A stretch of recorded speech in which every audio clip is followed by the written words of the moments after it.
Hello.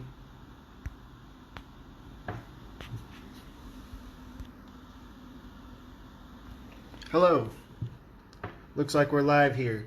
So, I'm having to go through my phone. As Cordy said, we've had a few technical difficulties, but we'll get by nonetheless. Let me work on these lights and let me, can you do me one favor? Maybe hit this light behind me? Thank you. So basically what we have is a Broad While Black.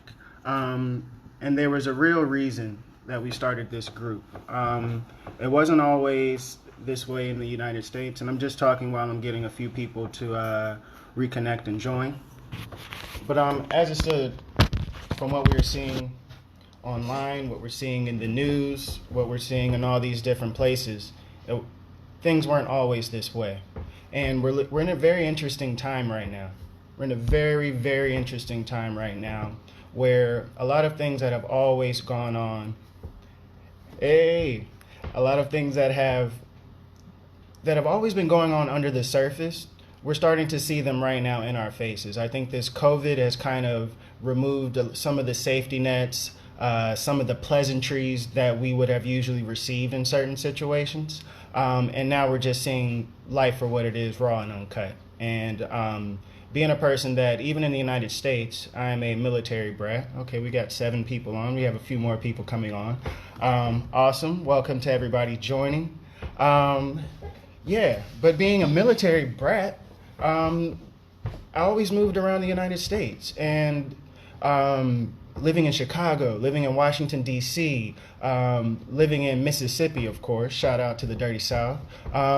Living out in all these different places, you saw different nuances of oppression, different nuances of subjugation in different places. And for me, even at the point where we saw Donald Trump being elected president, seeing what I've seen, I wasn't surprised. I knew that there were a lot of people that shared the same thoughts, that shared the same mindsets, that shared the same way of the view of the world that he had.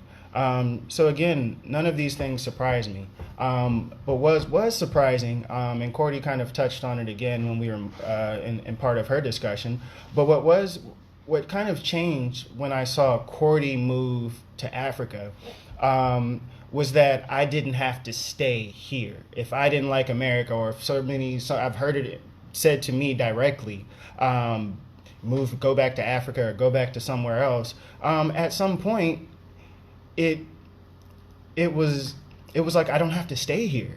And yeah, hey Janelle, oh my God, people I haven't seen and heard from in years. I hope all is well.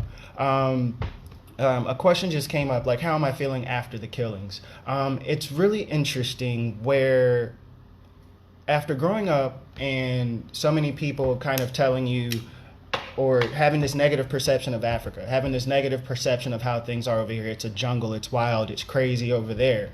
All the disease, all the famine and different things like that. And then to actually take this large jump and move there and then be on the outside looking at what America looks like right now, it's crazy. I am afraid for you all.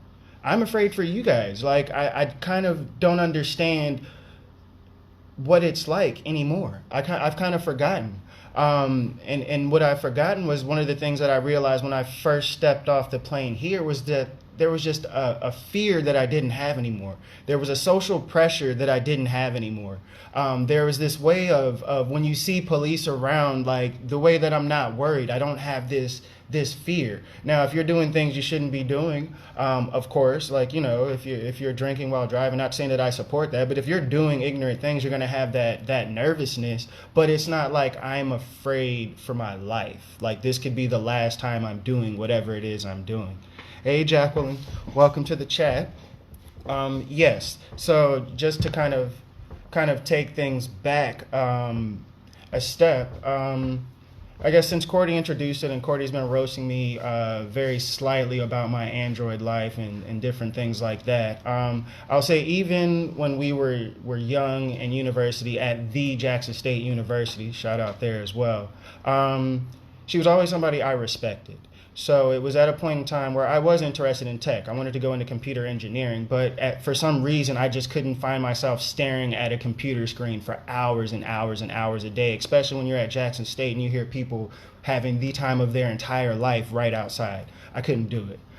So yeah, yeah, me and Cordy had a conversation about that, and basically she kind of got me into PR, and she was doing her PR thing. I kind of followed around, kind of learning from her and different things like that, and that's where this kind of a different relationship that we had, kind of where I kind of started looking up and seeing her as kind of like, I don't want to say a mentor, because she was so close in my age, but definitely a positive influence. So when she did certain things like moving to Washington, D.C., about a year or two later, I moved to Washington, D.C. Cordy cleared the way. She has a relationship, set everything up.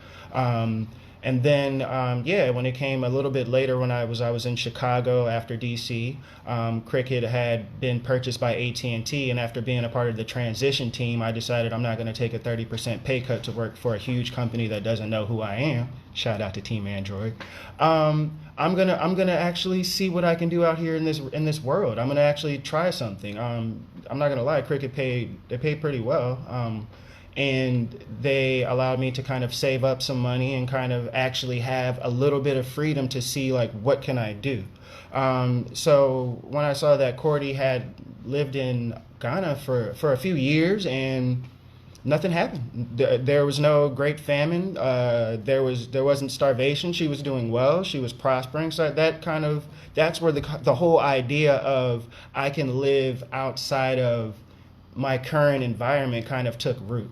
That was about 2013. 2014, I was out there. So I moved to Ghana, about the transition from Ghana to Nigeria. Like, what are the differences?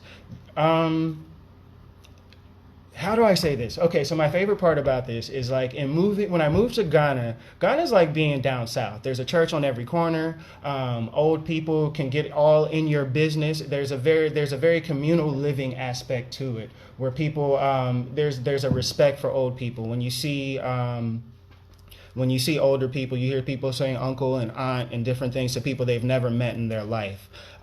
So to me, I used to say Ghana, or Accra in particular, felt more like Atlanta, but it doesn't feel like Atlanta because Atlanta has a lot more edge. What it feels like is a very urban, deep southern city. So if you were in let's say if you were in Hattiesburg and you actually put about 4 or 5 more people into Hattiesburg, I think that's what Accra feels like. Now, when you transition into looking what Lagos, Nigeria looks like, Nigeria has a lot of people. There's like 200 million people or more. But Lagos, Nigeria is like basically like the New York City of Africa. It's the biggest city. Every big business, every big company, every big thing often at some point in time flows through Nigeria, flows through Lagos in particular. If you would have seen Christmas in Lagos, it was ridiculous. It was ridiculous. Just before just imagine having drinks next to Jadena. We were hanging out with Cardi B's background dancers. And then these are the external people. But then you have the local artists here that technically are just as big here as any artist from wherever it is that you're from, where if it's the UK or USA or anything like that. So it's an amazing experience. If anybody's traveled to Chicago, there's a Chicago feel to Lagos, where you're not that far from dense urban pockets, if I'm going to be careful with my words. So in Chicago, I found that like if I was living downtown Bronzeville. And you will have streets where there are nice houses, and you would have streets where not so nice streets, and you know it.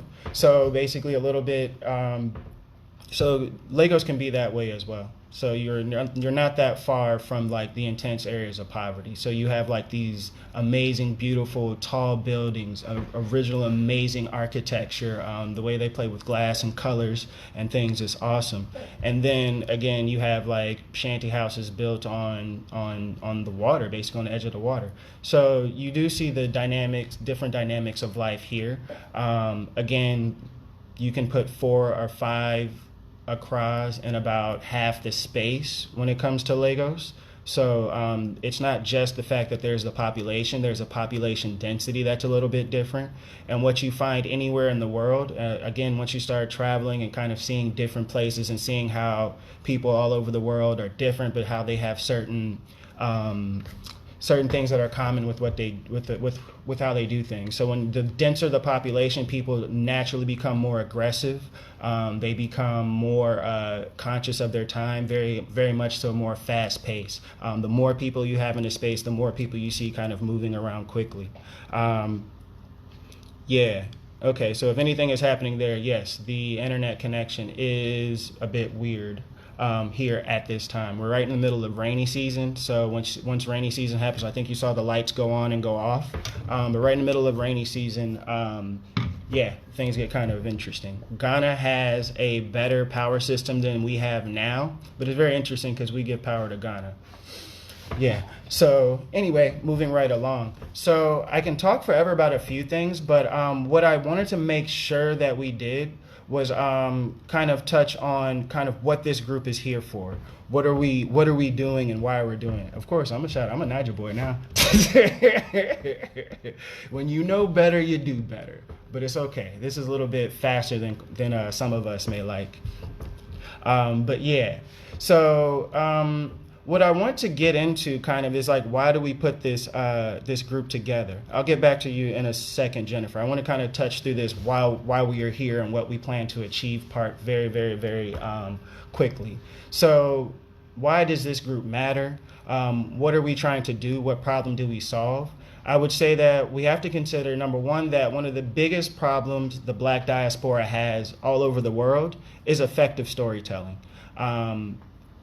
We like a very interesting story. We can do tangents now, but a very interesting story is that when the movie Black Panther came out, I was actually here in Lagos, and for all of my Black American friends that were here, we had this like cathartic moment. We had this like really, I don't know, Black Panther touched me in a whole different type of way. I don't know if I was about to cry in a movie theater or whatever, but I'm sitting next to my Nigerian friends and they're like, yeah, the movie, it was okay. It was a pretty good movie. And I was just like, how could you not love every second of it?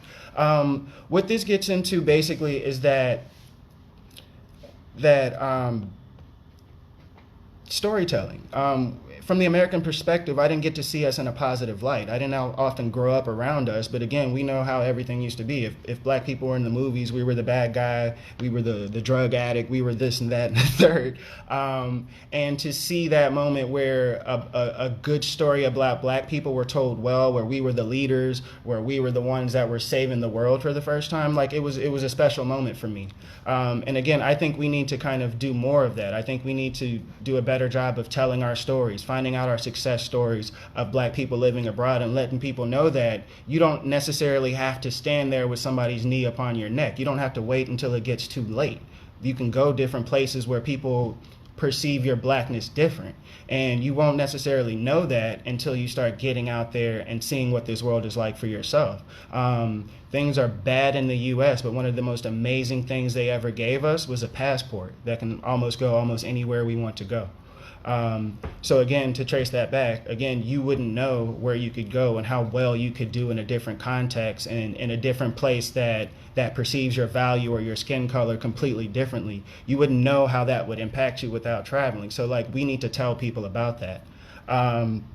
Another thing that I'm very passionate about is learning how to monetize our activities while living abroad, being able to create different streams of income. Why is that is important is because a lot of people, the propaganda in America teaches us not to trust the African continent, and that especially when it comes to a place like Nigeria, you shouldn't do anything there. The 419 thievery, all that stuff, and it goes down, but it goes down everywhere. You have the same chance of getting tore down and robbed and anywhere you go. You know, a sucker's born every day, and people who are not suckers, you know how it happens. So again, with that being said, learning to have multiple streams of revenue. So now you have somebody, let's say somebody you do trust, somebody like me or somebody like Cordy that actually lives in the continent where all the good stuff comes from, all the raw natural products, all the different things that they use inside your iPhone, your this and your that.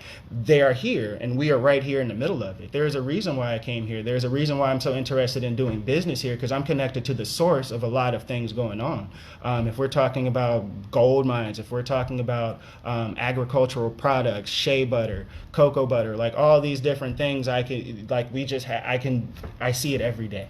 Anyway, so again, creating multiple streams of income is quite easy. I've already imported a few iPads, so I'm doing some importing and exporting. I'm looking forward to sending some all natural products and coming up with a line of different like things that are good for health and whatnot. But again, it's all around monetizing your activities. There's so many different ways to make money here, and if you have a way to take products from here to there and actually be among the group of people in this world, in this global economy that actually creates finished products and stop supplying all of our time, energy, effort, talents, and the raw actual materials and give it to somebody else to triple and double and quadruple the price, then you'll start seeing how we can participate in this global economy effectively. But again, it starts with us learning how to create commerce between each other. I've started up my own business based on that as well, but I'll get back to that in a second.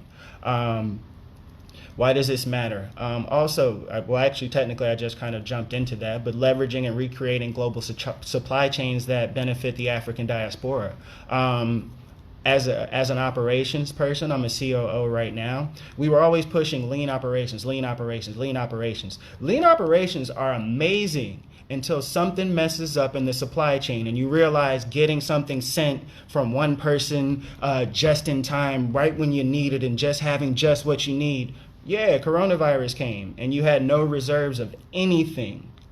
We haven't started seeing what the true impact of COVID is going to be just yet, because it's decimated supply chains. So where you see things falling apart, these are opportunities for us to put things together. There's this statement. Somebody please let me know where you find it. But somebody says, where you see blood in the streets, it's time to go buy property. So yes. Janelle said we should consider testimonials of persons who've moved abroad and have school-age children. We've actually talked about that.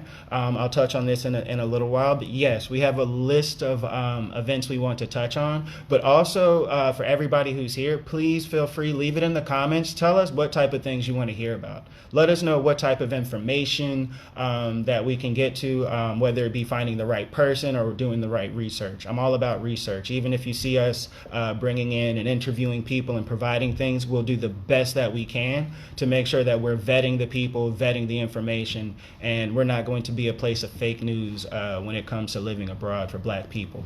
So again, another thing we want to do, I'm just flowing, thank you guys for that. Another thing we want to do, number 4, is demystifying living abroad for the Black diaspora. Again, there are so many things that you tell people about. I think Cordy jumped in there in a very brave and courageous fashion. When I moved here in a similar fashion to what other people would say, but actually having, hey Shalonda, so having Cordy here was like kind of like my own personal safety net. So she was able to kind of show me the ropes and say things that I shouldn't do because she knows things about me. But yeah, there was a safety net, there was a guide there. And again, another part of us setting up this group is to guide people in areas where we are as well. So what were some of the myths that I faced? It's almost difficult to remember some of the myths that I faced. I think I can say what were some of the assumptions. I assumed that when I got off the airplane and arrived in Accra that people were going to be waiting for me, like welcoming me, like you came back to Africa. Like I was expecting I was expecting there to be some type of connection. And what I found is like, that people were more like, do you get money or not? If you get, basically is what it comes down to. It's just like being around regular people. But the thing that was different was, again, I had a chance to do or say something that impacted what my influence would be. Now, we'll get into the accent part in a second, but people just took me at face value. If I didn't speak or if I didn't do anything out of the way, everybody would assume I was just like anyone else, and that was amazing. What I found is that I didn't know what to think. I didn't know how people were going to be, but I was surprised to find that, again, it was like being in the Deep South.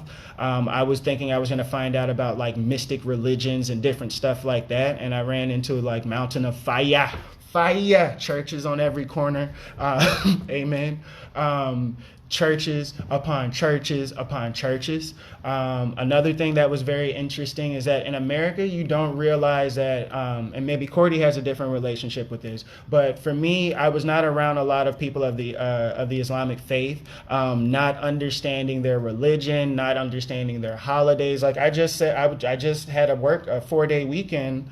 You guys in America call it Memorial Day, but here it's Fatir. It's a holiday. It's like after Christmas. So when Ramadan, hey Moeen, maybe you should give some comments in this section. You came in right on time. But yeah, after Ramadan ends, there's kind of like a holiday to celebrate. And during Ramadan, of course, you go through fasting and whatnot. But for me, I did not have a lot of interaction with people of the Muslim faith. So it's just like I didn't know anything about anything. And now you see people.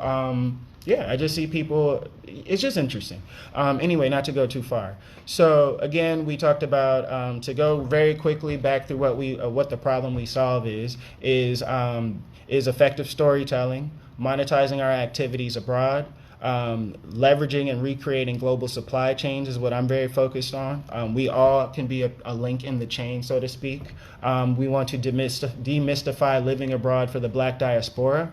And then we're looking at financial planning for living abroad, showing people how to set up your own businesses, letting you know how not only immigration and different things like that affect business, but also international policies of different places can kind of impact what type of moves you wanted to make. Cordy touched on it very briefly about kind of understanding what business environment that you're going to and letting that kind of influence your decision. So again, well, I don't want to get into that part, but yeah, we'll definitely get more into the business part. That's my passion. Again, I'm an operations guy, so I'm the COO of Ingressive. And I work in Ingressive is a market entry company. So for some of your bigger tech companies, this goes back up to Jennifer. I believe you were asking about the tech part. So basically, market entry. So for global tech companies that want to enter the African market, we create curated communities for them to engage with. What that looks like is we've worked with Facebook, we've worked with GitHub, we launched Figma. So these different companies wanted to come into the continent and leverage these burgeoning tech communities. So we basically launched maybe 200 different communities on 200 different African universities, basically, where we have programs that are focused on learning about technology. So I'm kind of striking at the youth aspect, and basically once I create these communities, instead of people just coming into the country and saying, hey, how do we interact, and throwing a little bit of money here and throwing a little money there, I'm saying, hey, we have this community in 5 different countries in Africa, and basically we have their attention. If you want to get them to use their products, what are you going to do for them? What type of access are you going to do for them? So that's a big part of what I'm doing. In about a week, I'm launching in a foundation,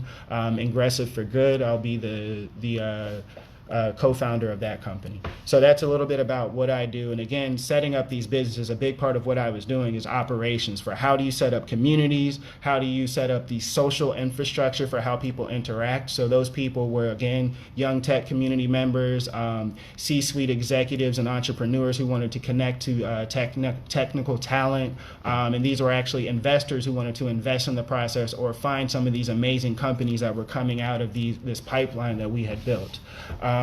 So to get back to what we were talking about, what is the purpose of this community? The purpose of this community is to provide the global Black diaspora alternate routes to access life, liberty, and the pursuit of happiness. That's self-explanatory. Explanatory. We just want to show people, again, there's a different way you can live. You don't have to do everything that everybody's told you to do. There's different ways that you can express yourself, different types of business you can set up, different types of relationships you can have with people, different types of lifestyles you can have. There are just so many different things that we don't have access to if we stay connected to cable TV and we talk about Netflix and different things, instead of kind of reaching out and seeing what ways are other people living. My personal community in Nigeria, my personal community. So I'm a workaholic. I think that's why people see me kind of pop up in spurts on social media.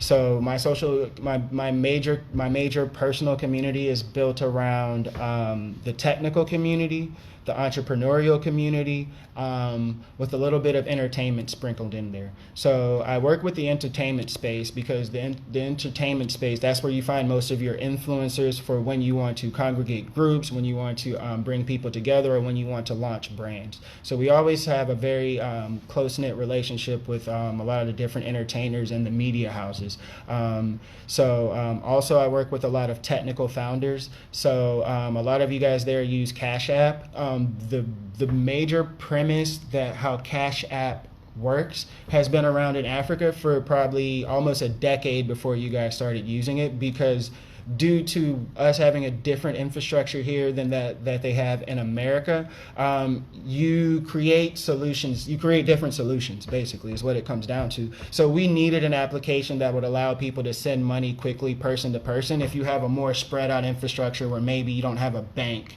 on every corner and different things like that. Do I think I would have all this if I lived in the US? I think I wouldn't. I would have. I think I'm at I'm net zero. The reason why I say net zero, because the job I left in America was a 6-figure job. I'm in Lagos, and I've been in Accra. Am I doing any business anywhere else? I work in distribution, so I'm always sending things here and there. So I'll get back and I'll get in that in a second, a little bit deeper. Shauna, thank you for that question. So I say I'm at a net zero because I make far less money than I make in the US, like far less money. I had a 6-figure income. They wanted to give me a 30% pay cut, and I was like, I'm not going to accept that. But even that 30% pay cut would have left me still pretty close to 6 figures. So with that being said, I live better here probably on a third of the money. As it stands now, I stay in like a 3-floor flat, with the balcony, pool, gym. I have a cleaner that comes into my house, that cooks food, that does different things, that makes my bed every morning. I still don't even know how to interact with this guy technically, because it's weird. For a pure Black American, it's really weird having somebody like a house person. I don't want to call. They call them like your boy or your house girl or your house boy or something like that, and I feel so uncomfortable saying it. Me and the guy, I feel the need, after doing stuff, to kind of hang out or just have some type of impactful conversation, because I have this weird, it's very uncomfortable. He's a cleaner, he's a man. Yes, thank you. He's a cleaner, but he does more than cleaning. He does a bunch of stuff. He does so many different things. He cut my hair today. So, yeah, so there's that. So anyway, I guess we can shift. Why do I think I would have lived better? It's because I was already on an upward trajectory in the US, but I was working within a corporate system, meaning I would have been working for jobs. I would have been working for promotions. I would have been competing with people or doing stuff that I don't do now. Now I'm a straight up boss. I wake up when I want to wake up. I set the times for the meeting. I tell people if I'm going to be there, I'll be there. If I'm not going to be there, I'll call them and cancel, and they'll ask me, what time do you want to reschedule for? So the whole concept, again, now in doing that, again, I've taken an L on how much money I make, but the trajectory that I have, I feel is a higher trajectory. Like, again, I'm a co-founder on a foundation where we're raising money, and we're not helping starving people who can't do anything for themselves. We're empowering people who are already trying to find their way and are finding success in their own way, no matter what their environment is. Those are the type of people that I interacted with in the U.S. Those are the type of people I'm interacting with here. The accent is different. The reason why we're in the space is different, but yeah, I'm doing what I love. So with that being said, I prefer being here. I would prefer to raise my children here, based on the fact that there's a communal living aspect of life. America has welfare. America has a way of making sure that you can live an individual lifestyle. But here you depend upon your community, you depend upon your neighbors, you depend upon your family as your as your safety net. So again, so like that gives you a different insight on how poverty works, on how not having works, on how survival works. The social contract that you have here is a little bit different than the social contract that is currently being stomped on, broken, and spit on in America. But it exists. Again, it exists here differently. So again, I would prefer to be here. Now, I personally am blessed, so I would be able to give my future children access to certain things that maybe most people don't have here. But that's why we're here on this group, to tell people who do have the experience, who do have the capacity to be able to come here and live, that the opportunities here they're on the next level. You have a chance to plug yourself into the infrastructure of how a country works, the same way that Rockefeller or Carnegie or all of these big names did. I have the ability to do that here.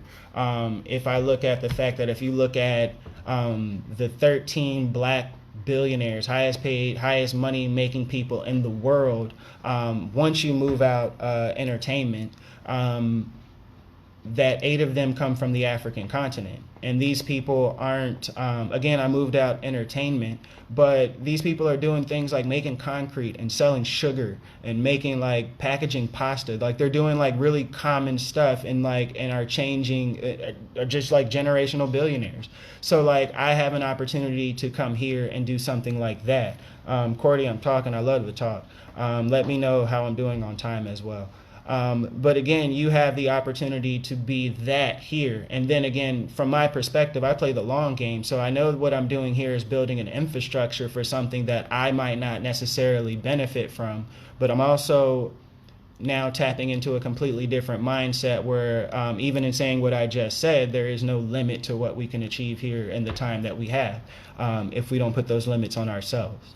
But yes. So moving on to the very next purpose for the community is we want to provide insight, content, and practical advice around living abroad while Black. So again, we want to share, as much as we want to share our story, we want to collect the stories that a lot of members that are on here today have had living abroad.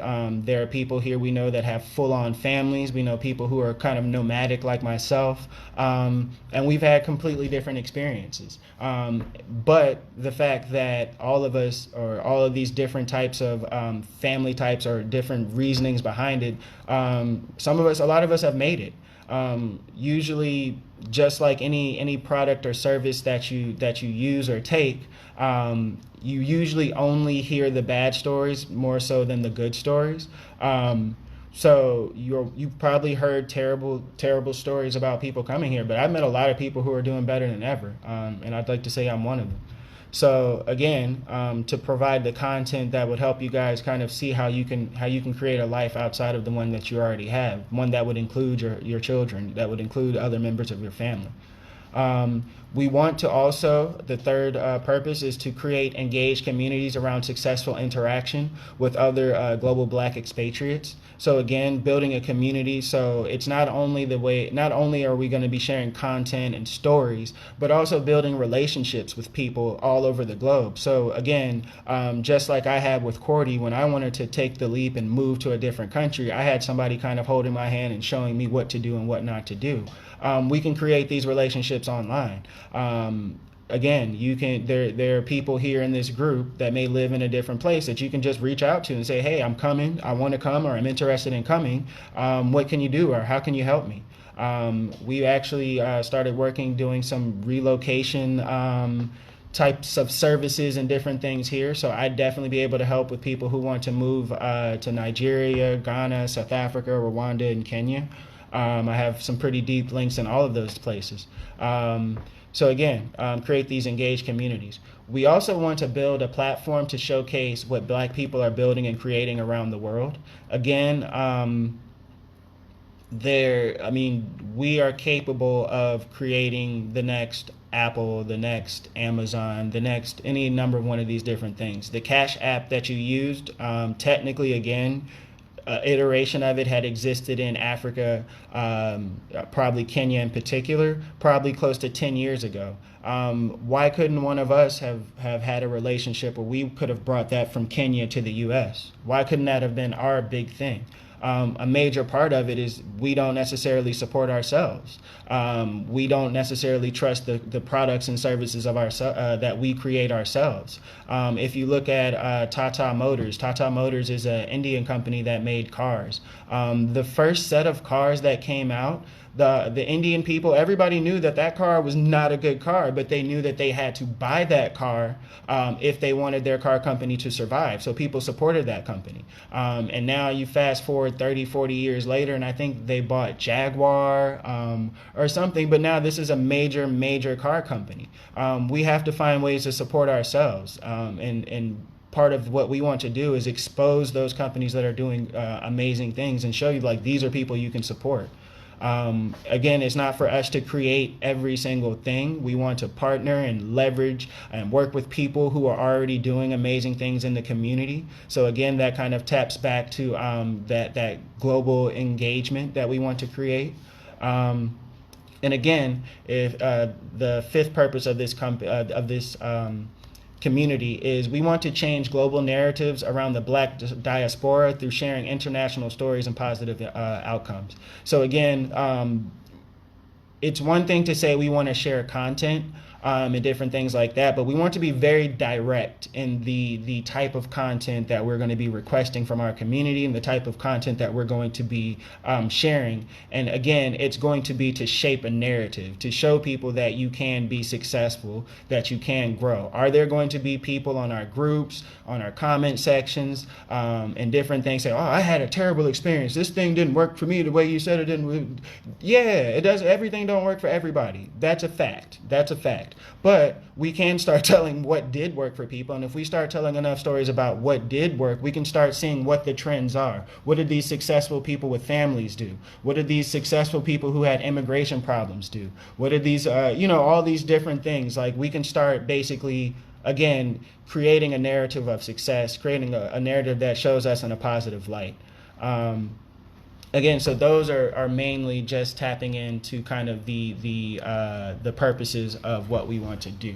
I had a few talking points. I think I kind of told my story about moving here in bits and pieces, so I don't want to go through the whole repetitive part of going right back through the entire story. But some interesting things that I wanted to bring up is that I grew up with the understanding that Africans don't like Black Americans. And in effect, I felt like I was not supposed to like Africans because they're not going to like me anyway.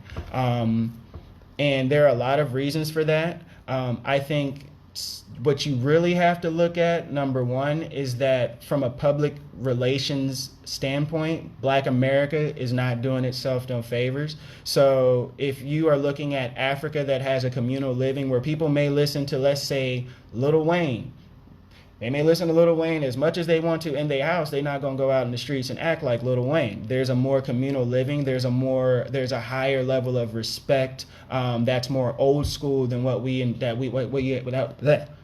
have now. So again, once you have that community, and then once you show what's coming out of America is mostly athletes and entertainers. So you have a bunch of Lil Wayne types. They start thinking like most of us are like them, as opposed to there are a lot of us, probably more of us that live a lot closer than the way that they live. Again, I'm from Mississippi. I'm from the Deep South. We say yes, sir, and no, ma'am, to everybody and anybody. So that's a reason why I was able to get along well here. But one of the things that we have to realize here is that there is a huge gap between slavery, the way it was explained to us, so and Africa. So what I mean by that is that in America growing up, they didn't really tell us a whole lot about Africa. And then what you hear on your own about Africa is not a lot of good things. What I found when I came into Africa is that they didn't tell them a whole lot about slavery at all. So there's this relationship where we're like, man, we went through a lot of bad stuff, bro. We coming back home, welcome me and embrace me. And then I had the feeling at a point where they're like, man, slavery's not that bad. I mean, you made it, right? You got to end up in America, and America's awesome. So it's okay. It was worth it. And we was like, bro, you don't know. And like the truth is, they kind of don't know. There's a lot of stuff. Like when I started telling people about what buck breaking was, that's a terrible thing. Now to explain that to somebody here and to watch the reaction on their face, then you start getting the thing where like, oh, okay, you really didn't know. So there's a gap that exists between the Black American, because I stopped calling African Americans because you don't know anything about Africa in most cases. So there's a gap between Black Americans and Africans. There's a huge gap, and I think in bridging that gap, not to say that we need to focus on it, but understanding that gap would help us in how we communicate and how we engage with each other. We can, there's just a different relationship with, in general, with the how do I say this, with the establishment, the established demographics, let's say. There's a different relationship that is had. Also, I kind of mentioned it earlier, but economies of scale. If you were able to find a business that operates in America and have that money sent to you, or however you want to do it, in Africa, you would be balling out of control. Just the way they do things here, the way that the exchange rates are and different stuff like that, that is exactly the type of environment I want to create.